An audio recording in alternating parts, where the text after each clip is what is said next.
Emil Milan, Mɪ'lැːn, May 17, 1922 – April 5, 1985, was an American woodworker known for his carved bowls, birds, and other accessories and art in wood. Trained as a sculptor at the Art Students League of New York, he designed and made wooden ware in the New York City metropolitan area, and later in rural Pennsylvania, where he lived alone and used his barn as a workshop. Participating in many woodworking, craft, and design exhibits of his day.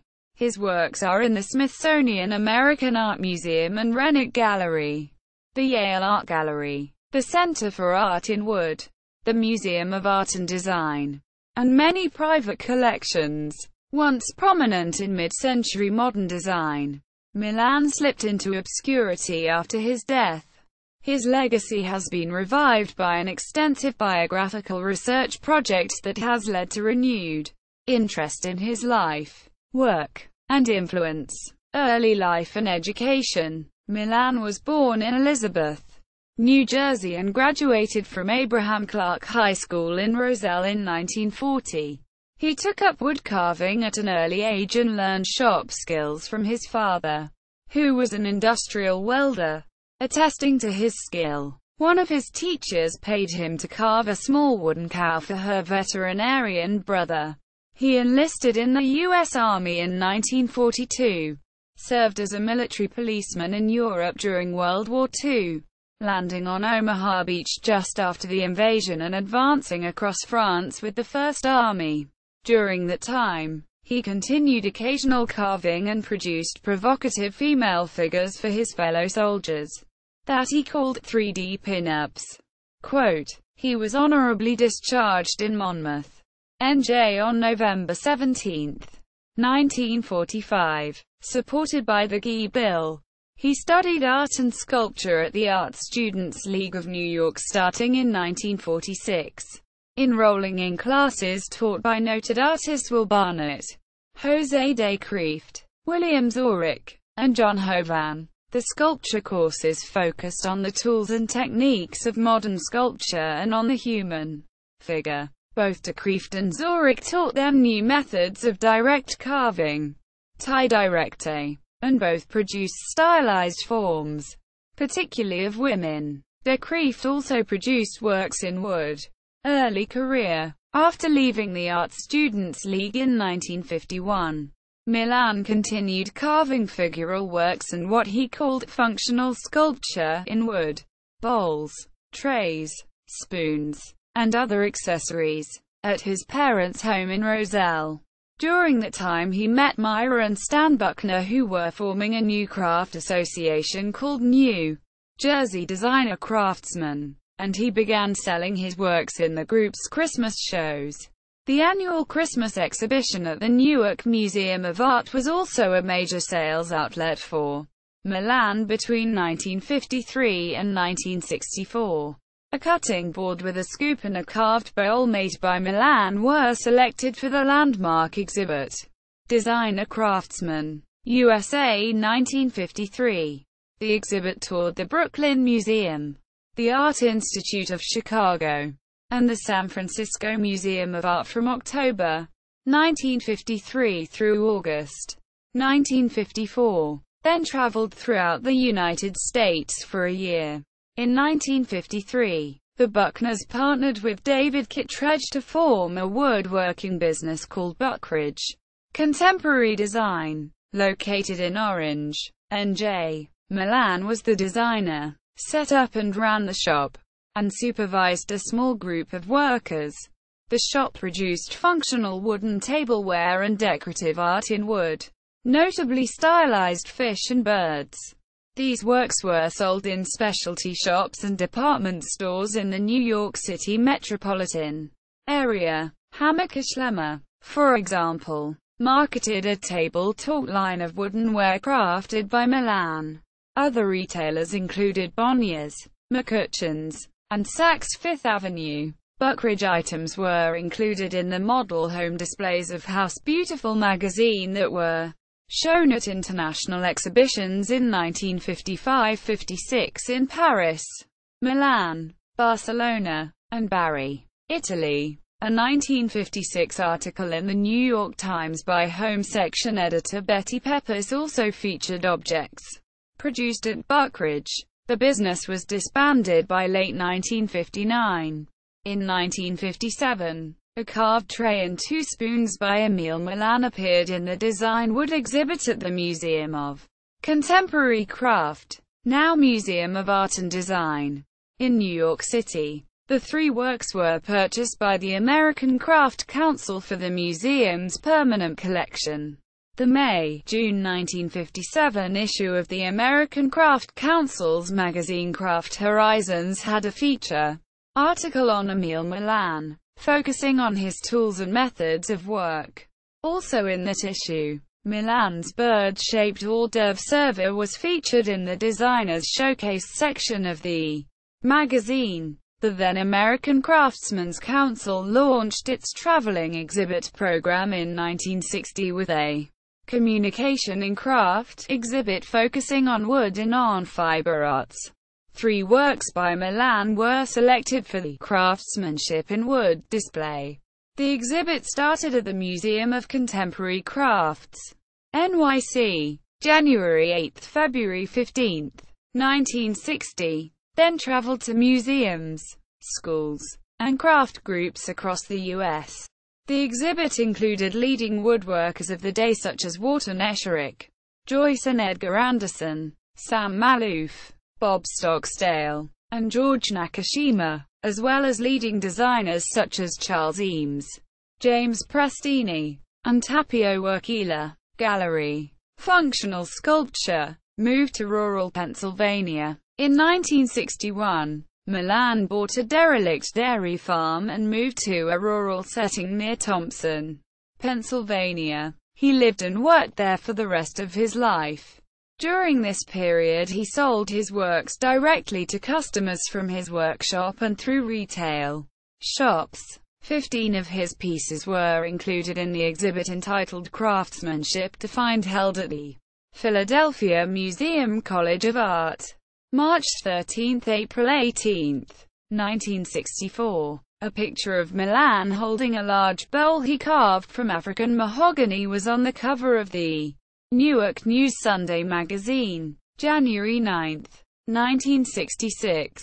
In October 1969, he participated in the Smithsonian Institution's Cooperative Craft exhibit in Washington, D.C. In July 1969, he was an invited exhibitor at the Central Pennsylvania Festival of the Arts in State College, PA. Also in 1969, he was commissioned to make the gavel and strike plate for the president of the National Extension Association of Family and Consumer Sciences. Starting in October 1969, a 30-minute color documentary entitled Emil Milan, Craftsman aired for about 6 months on educational TV channels in Pennsylvania, New York, Ohio, and Pasadena, CA. A copy of the tape has not yet been found. Gallery. Art in Wood. Teaching. After moving to Pennsylvania, Milan increased his teaching of woodworking, both at his barn studio and regionally. He taught at Peters Valley Craft Center, now Peters Valley School of Craft in Layton, New Jersey, from the center's inaugural year, 1971, through 1984. He was an associate instructor in 1971–72 and a resident instructor in 1973. He taught methods he used carving sculptural forms and functional objects and about varieties of wood species, wood structure, and tool use and care. His students varied widely in experience and skill, from newcomers to emerging professional woodworkers. He taught by demonstration, encouraging individual creative expression and innovation in using both hand tools and power tools. In the late 1960s, the Penn State Agricultural Extension Service hired Milan as an instructor. The Extension Service, funded by the Federal Manpower Development and Training Act, employed him to teach woodworking skills in rural areas to rekindle the craft industry in Pennsylvania. An article in Science for the Farmer, featuring Milan on the cover, described the unusual program. For several years in the 1970s, Milan did woodworking demonstrations at the Harvard Fair, PA. He did demonstrations and workshops at high schools in Pennsylvania including Sullivan County High School, 1970 to 1979, Carbon County Technical School, 1970, Montrose High School, 1979, Honduras 1964-65. In fall 1964, Milan joined noted furniture makers Joyce and Edgar Anderson and designer Gear Kavanaugh for several months in Honduras in a USAID program. The goal was to train local people to make products from indigenous woods for sale in the U.S. market. He designed prototypes of functional and art objects as teaching aids and taught woodworking in Tegucigalpa. Later career. A cutting board and scoop of Milan's was selected for the Smithsonian Institution's landmark craft multiples exhibit at the Renwick Gallery July 4, 1975 to February 16, 1976. The exhibit then traveled the United States for 3 years. These works are in the permanent collection of the Smithsonian American Art Museum's Renwick Gallery. Emil was an invited participant and demonstrator at a conference entitled Wood 79, The State of the Art, held on the campus on Sunny Purchase October 5–7, 1979. The event focused on studio furniture and high-end woodworking and attracted more than 400 participants, including many leading woodworkers of the day.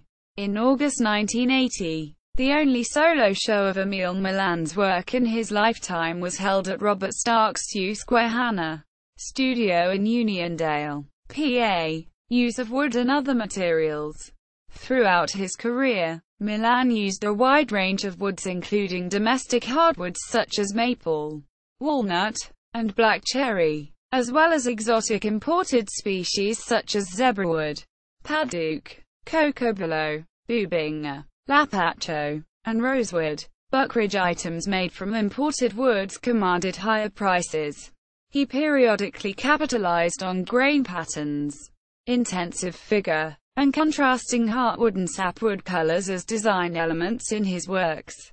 Silver components occasionally were added to functional wooden works, and he made a few cheese boards with flat ceramic inserts as cutting surfaces.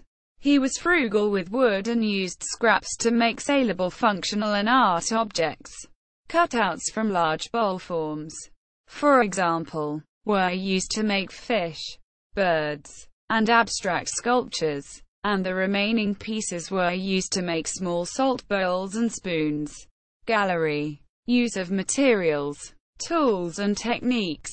Milan was an innovator in woodworking methods and a pioneer in advocating the integrated use of hand and power tools, focusing on the excellence of the final product. An article in the American Craft Council's magazine Craft Horizons in 1957 featured Milan's use of both hand tools and power tools to still achieve a handmade look. Quote, "Craftsmen should be able to use all kinds of tools and machines. It doesn't matter what tools you use, but it does matter that the thing you produce be the best that can be done. The important thing is the result."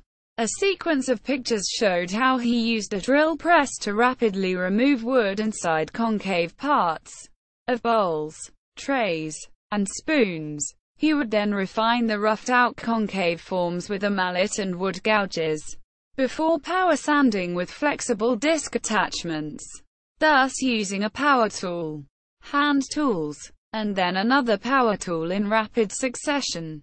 He devised tools and techniques for increasing speed and efficiency without sacrificing workmanship. He made flat templates of his commonly produced works to rapidly transfer outlines onto wood blanks. A 12-station duplicating machine was in use at the Buckridge shop to quickly rough out multiple copies of production items. He had several tools made for him by blacksmiths at Peters Valley Craft Center, for example, and in at least one case made a wooden prototype of a specialized gouge to communicate his exact requirements. Milan designed and built a multi-purpose drum and belt sander, dubbed the Emil machine by his woodworking colleagues. It had interchangeable pneumatic drums of different sizes and a long slack belt. The tension on the belt could be adjusted to achieve a shape that matched the outside curve of a work. A detachable plate could be installed below the upper belt to sand flat surfaces. These power sanding methods were used to rapidly shape the work and to refine and smooth the piece before applying lacquer or linseed oil.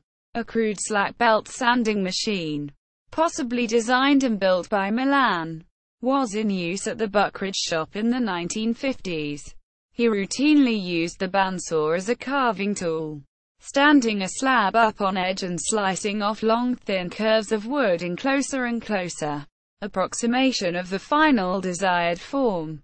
This risky procedure violates basic safety tenets of bandsaw use that insist that the stock must have a stable flat surface held firmly against the table. He demonstrated his sanding and bandsaw techniques to other professional woodworkers at the Wood 79 conference held at Sunny Purchase, October 5–7, 1979. Later life and death. Milan continued to live alone in Thompson, PA in the 1980s, but his health began to deteriorate. He died April 5, 1985, aged 62, and is buried in Thompson, PA. Recent interest and exhibits. Interest in Emil Milan has been renewed in recent years due to a biographical research project funded by the Center for Craft, Creativity, and Design that yielded an extensive archival report documenting Emil's life and work, and an article in Woodwork magazine in 2010. Since then, there has been increased media attention, 2 major exhibits, and an academic symposium focused on Milan. An exhibit entitled Emil Milan, Mid-Century Designer Craftsman was held at the Renwick Gallery on the campus of Penn State Great Valley in Malvern, PA. June 9–September 26, 2014. The first solo exhibit of Milan's works in over 30 years. It included 88 objects curated by Phil Juris, Barry Gordon, and Norm Sartorius. The exhibit was previewed in Woodwork magazine in January 2014 and was the topic of Erica Funker's Art Scene radio show on WVIA-FM. The works traveled to the Center for Art in Wood in Philadelphia for an exhibit curated by Jennifer Zwilling entitled Rediscovering Emil Milan and His Circle of Influence. November 7, 2014 – January 24, 2015. The exhibit added works by 19 artists, students, and colleagues influenced directly or indirectly by Milan. This expanded exhibit was featured in the January 2015 issue of American Art Collector and is the topic of a short documentary by filmmaker John Thornton. A symposium entitled Connecting Circles on Milan's Life, Work, and Influence, sponsored by the Center for Art in Wood, was held January 17, 2015 at the studios of WHYY-TV in Philadelphia. Presenters included Milan experts Sartorius, Gordon, and Juris. Elizabeth Agro from the Philadelphia Museum of Art. Professional curators Jennifer Zwilling, Philadelphia, and Jennifer Scanlon, New York. Kristen Muller from Peters Valley School of Craft, NJ. Andrew Wilner, professional woodworker and colleague of Milan's, and Milan's student and accomplished artist in wood Rebecca Dunn Penwell. Notes.